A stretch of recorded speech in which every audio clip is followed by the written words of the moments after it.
حلقة النهاردة بعنوان كذب إدارة نادي الزمالك، كذب المستشار مرتضى منصور على جمعيته العمومية وعلى جماهيره. وطبعا شفنا كل ده في خلال اليومين اللي فاتوا لما المستشار عمل فيديو وطالب قدامى نادي الزمالك ان هم يروحوا لممدوح عباس ويقولوا له فك الحجز يا كابتن على نادي الزمالك عشان نعرف نجيب لعيبه والدنيا تمشي والكلام ده كله. فطلعت المفاجاه زي ما احنا شفنا وما احنا عرفنا ان مفيش حجز اساسا على نادي الزمالك، وكل ده كذب في كذب، كل ده فنكوش. يا نهار ابيض، كل الكلام ده يا جماعه احنا قلناه في فيديوهات سابقه. الاداره دي بتحب الكذب وتضلل جماهيرها وتضلل نادي الزمالك بجماهيره وبأعضائه.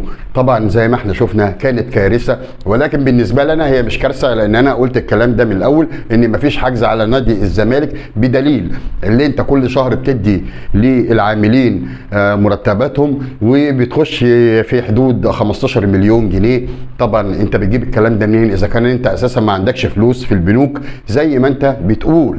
فطبعا كلنا عارفين كذب إدارة نادي الزمالك. وطبعا العمليه بانت لما فضحوا بعض، وطلع شيكابالا فضحهم وقال لك انا تواصلت مع ممدوح عباس وقال لك مفيش حجز على نادي الزمالك. وبعد كده عشان يضللوا الناس اكتر جه قال لك ايه؟ قال لك ده الضرايب هي اللي حاجزه على نادي الزمالك. طبعا كذب في كذب زي ما احنا عارفين، تضليل في تضليل، والعمليه بانت والريحه طلعت. لكن للاسف بنقول فين الوزير الشباب والرياضه من الكلام ده؟ فين؟ طبعا احنا عارفين ان الوزير الزملكاوي وياما ساعد نادي الزمالك بفلوس اكتر من 3-4 مليون جنيه لنادي الزمالك عشان يطلع من المشاكل اللي عنده. طيب فين الاجهزه الرقابيه لما انت كرئيس نادي الزمالك تاخد من المحلات اللي هي في سور نادي الزمالك، منها البنك بدون ذكر اسمه طبعا كلنا عارفينه، دافع 5-6 سنين قدام ايجارات؟ طب فين؟ طبعا كل ده مخالف، كل ده مخالف لان انت المفروض تشتغل على الوقت اللي انت ماسك فيه نادي الزمالك مش اكتر من كده. ولكن لخبطه في لخبطه، وطبعا ما فيش اداره لان الاداره دايما بتبقى متمثله في النادي الاهلي والكابتن محمود الخطيب. وطلعت علينا قناه نادي الزمالك بمجموعه من هزاز الرؤوس اللي احنا حافظينهم بالاسم 5-6. للاسف الناس دي ما اعرفش هي بتنام في بيوتهم ازاي لما انت تيجي تطلع وتقول لك شيكابالا ده مش اسطوره، شيكابالا اسطوره وهمي واحنا مش عايزينه. هو بيعمل كل ده على اساس ان هو مش هيتأيد الموسم اللي جاي. طبعا شيكابالا دلوقتي بقى كخه. شيكابالا الاسطوره اللي انتوا عملتوه اسطوره من لا شيء، وهو ولا اسطوره ولا حاجه. هو لاعب عنده موهبه كبيره محدش يقدر يتكلم، لكن هو مش اسطوره. انت عملت ايه لنادي الزمالك؟ جبت جون لنادي الزمالك؟ كام جون؟ جبت كام بطوله لنادي الزمالك؟ هل جبت بطوله افريقيا اللي انت بقالك 20 سنه او اكتر مش عارف تاخدها؟ معرفش. الناس دي ليها عقليه تاني. ويطلع احمد رجب راجل كبير، وللاسف الكلمه اللي انت بتقولها هتتحاسب عليها في الدنيا وفي الاخره. فبالتالي انت ليه تنافق واحد معروف ان هو خرب نادي الزمالك؟ انا اصحابي اكتريتهم زملكاويه ومش طايقين حاجه اسمها مرتضى منصور، وعارفين ان هو خرب النادي فعلا خرب النادي. ولو في جهه رقابيه فتشت على نادي الزمالك الراجل ده مش هيطلع ومش هيروح بيته. انا بقول لكم كده. نادي الزمالك يا جماعه مش عزبه، نادي الزمالك نادي كبير وهو ايقونه للكره المصريه زيه زي النادي الاهلي، ولكن طبعا في فرق كبير.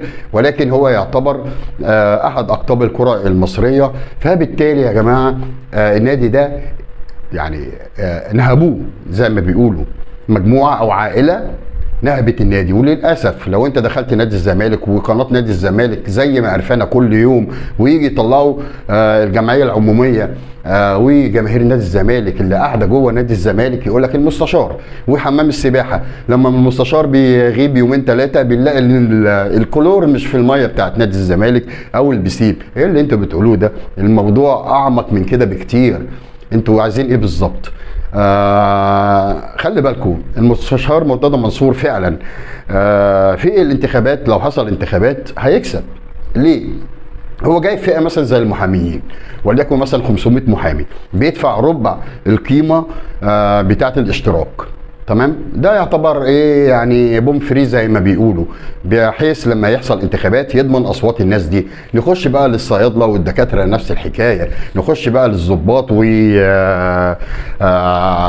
وزاره العدل متمثله طبعا في قضاه وغيره وغيره وغيره، برضه نفس الحكايه. فبالتالي انت بتدي الناس ديت عضويات بربع القيمه، فبالتالي ده يعتبر اهدار مال عام، لان هي مش عزبه بابا او عزبه ماما اللي انت تطلع تتصرف في كل حاجه وكأن النادي ده بتاعك انت واولادك. طبعا الكلام ده ما ينفعش نهائيا، مفيش رقابه. وطبعا ادينا شفنا طبعا شيكابالا الاسطوره الوهمي طلع فضحهم كلهم لان هم مفضوحين وهزاز الرؤوس. والقائمين على نادي الزمالك وقناه نادي الزمالك يا جماعه اعملوا لصالح النادي وليس الاشخاص. الاشخاص دول زائلون تماما. كده كده المستشار مرتضى منصور بعد سنه 2 3 10 مش هيبقى موجود، مش هيبقى غير كيان نادي الزمالك اللي انتوا بتدمروه بايديكم. والكره المصريه فعلا في النازل دلوقتي، خلاص بيراميدز بقى راكب. بيراميدز دلوقتي يعتبر هياخد مكان نادي الزمالك، ونادي الزمالك دلوقتي في المركز الثالث الموسم دوت، وكان ممكن يبقى في الرابع او الخامس. ولكن مع التعديلات في نادي بيراميدز اللي هو اتعمل عشان مكايده النادي الاهلي فقط لا شيء، ولكن لقى ان مفيش مبرر وانت مش هتقدر توصل للي وصل له النادي الاهلي، فبالتالي استهدف نادي الزمالك بلاعيبه بلاعيبه نادي الزمالك. تمام. فبالتالي نادي الزمالك في خطر. انت كنت بتدعم بيراميدز ضد النادي الاهلي، اخد مكانك يا حبيبي، وللاسف انتوا في مشكله كبيره جدا. طبعا احنا شفنا شيكابالا وهو طلب اعتذار مجلس اداره النادي الزمالك واعلاميين نادي الزمالك اللي في قناه نادي الزمالك على الاسلوب اللي هم قالوه والتهكم على شيكابالا زي ما احنا كلنا شفنا وتابعنا اليومين اللي فاتوا. ان شاء الله الايام الجايه تقدر تثبت ان الراجل ده او مجلس اداره نادي الزمالك فعلا عندها اخطاء كبيره جدا المفروض تتحاسب عليه. ولكن احنا خلينا في نادينا العظيم نادي الاهلي. وطبعا شفنا ان برضو الايام اللي فاتت لما مشي السيد عبد الحفيظ الجماهير الاهلاويه كلها غاضبه، ولكن احنا اتفقنا قبل كده ان مجلس اداره النادي الاهلي يفعل ما شيء، احنا اهم حاجه عندنا النتائج وهو شايف الصوره كاملا. نخش في موضوع تاني. احمد فتوح لاعب نادي الزمالك، طبعا بداية النهاية ونهاية شهر العسل بين اللاعب ونادي الزمالك بسبب طبعا تجاوزات كتير جدا، منها ان هو دلوقتي مش لاقي ان هو ياخد فلوسه. احنا عارفين ان نادي الزمالك بيجيب اللعيبة ازاي. جبت اللعيب سواء من اي نادي بالتالي بتدي له مقدم العقد وبعد كده خلاص شكرا اضرب راسك في الحيط زي ما بنقول.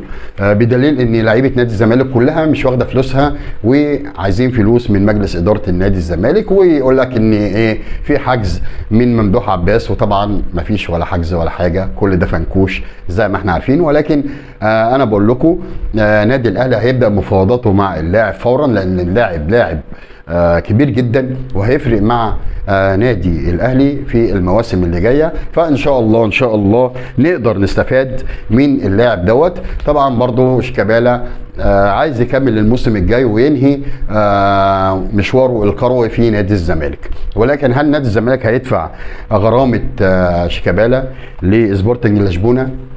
هنشوف. طبعا الموضوع كبير قوي قوي قوي، وانت هتجيب منين موارد لده كله رغم ان النادي فيه فلوس زي ما احنا قلنا، بدليل النادي قائم لغايه دلوقتي وبتدفع راتب الموظفين والدنيا ماشيه. فبالتالي انت بتضحك على جمهورك زي ما احنا قلنا، وبتضحك على برضو مجلس اداره نادي الزمالك اللي هم كل حاجه بيقول لك حاضر نعم. وامثال طبعا جمال عبد الحميد، طبعا لوغاريتم كبير قوي على جمال عبد الحميد ومجلس إدارة نادي الزمالك. ولكن زي ما احنا قلنا هي مش قصتنا، فبنتمنى دائما التوفيق للكرة المصرية متمثلة في النادي الأهلي الكبير ونادي الزمالك، ونبدأ يا جماعة صفحة جديدة ونشوف غرامة كهرباء هتدفع ازاي. طبعا احنا عارفين دلوقتي ان النادي المفروض هيدفع او النادي اللي هو كان رايح له كهرباء هيدفع نص الغرامه، فبالتالي الموضوع لسه هياخد وقت وهياخد حيز من الوقت، هنشوف ايه اللي هيحصل، ولكن مش هطول عليكم اكتر من كده. جمعه مباركه للجميع، اشوفكم على خير في الفيديوهات الجايه، ولكن قبل ما اقفل يا ريت اللي ما اشتركش في قناه وليد حلمي العلاوي اشترك وفعل زر الجرس دائما يصلك الجديد، واشوفكم على خير في الفيديوهات الجايه في حلقات كتيره جدا للنادي الاهلي، حلقه بعنوان الاهلي فوق الجميع، فوق ابنائه، فوق ادارته، فوق جماهيره، سيبقى الاهلي هو مصدر السعاده يا ساده، والسلام عليكم ورحمه الله وبركاته.